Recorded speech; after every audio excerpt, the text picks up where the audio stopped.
my dear children. Today we are going to do poem number 1 of Honeydew, class 8th English. That is The Ant and the Cricket. It is written by Aesop's Fables and it is a fable. Now what is a fable? See, it is written over here. A fable is a story, often with animals as characters, that conveys a moral. A moral to whom? A moral to humans, means us, the humans.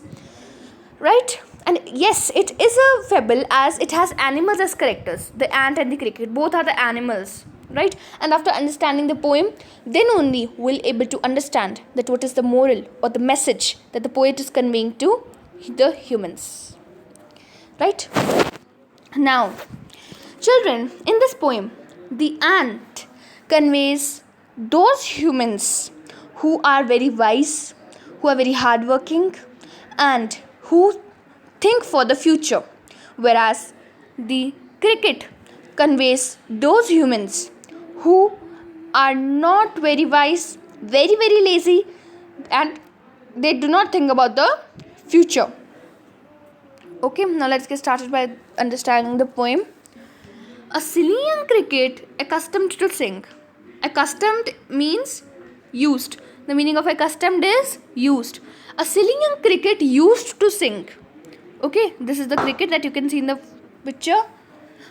This is a silly cricket that used to sing and dance though the warm sunny months of gay summer and spring.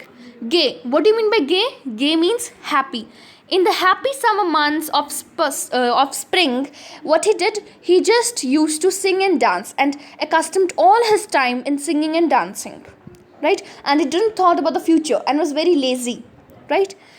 Began to complain when he found that at home his cupboard was empty and winter was come. Now children, as in the summer months, what he did, he just used his time in singing and dancing all the way, right? And he didn't thought about the future and didn't thought that the winters are going to arrive and he should collect some food to eat. He didn't thought about them. Right? And when the winters came, what happened? His cupboard was empty. Which cupboard is here referring to? The cupboard is referring to that cupboard in which the cricket stored all his food. That cupboard was empty. Means there was not a crumb of food in his home. Not a crumb to be found. On the snow-covered ground, not a flower could he see. Not a leaf on the tree. Oh, what will become, says the cricket of me. Now children, when the winters were arrived, as there was snow all over the ground, so what was there? None of the flower, not a single flower was visible because all the ground was covered with the snow, and not a leaf on a tree was visible. And he was not having a crumb, means a food to eat in his house.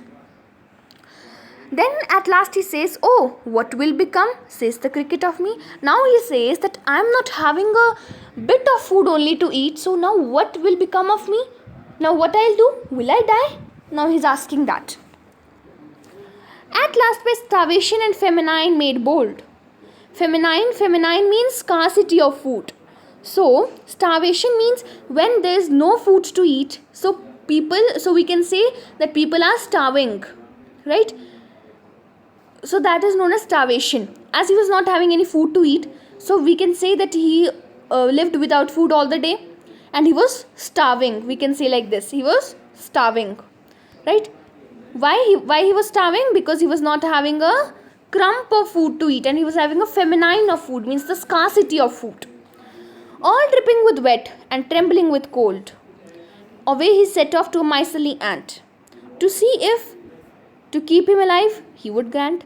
Now he was dripping with wet and trembling with cold because it was winters, and he knew that in the summers the ant worked very hard and collected a lot of food for the winters.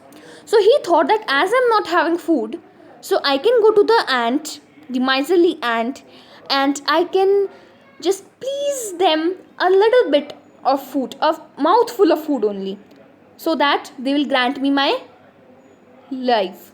Means to say, children, now as he was not having a little bit of food only, he decided to go to the ant. Why? Because he knew that ant was having having much of food to eat, as they collected food in the summers, right?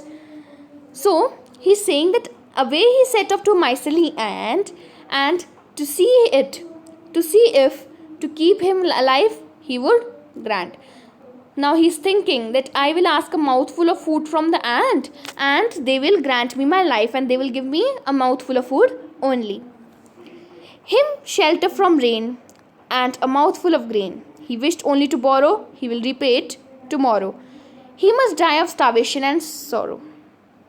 If not, he must die with starvation and sorrow. Now he's thinking that the ant will give him some shelter from rain and a mouthful of grain, right? And then he's thinking that I will borrow this from the ant, and then I will repay it tomorrow to them, right? I will return it tomorrow to them. Okay, so he's just thinking that he will ask these shelter and grain from the ants. If not, he must die of starvation and sorrow. Now if ant will not grant him the mouthful of grain and shelter from rain, then he will die of starvation and sorrow. So children, this was a part 1 of the poem. In my next video, you will see the part 2. Okay? So please refer to my next video. Thank you.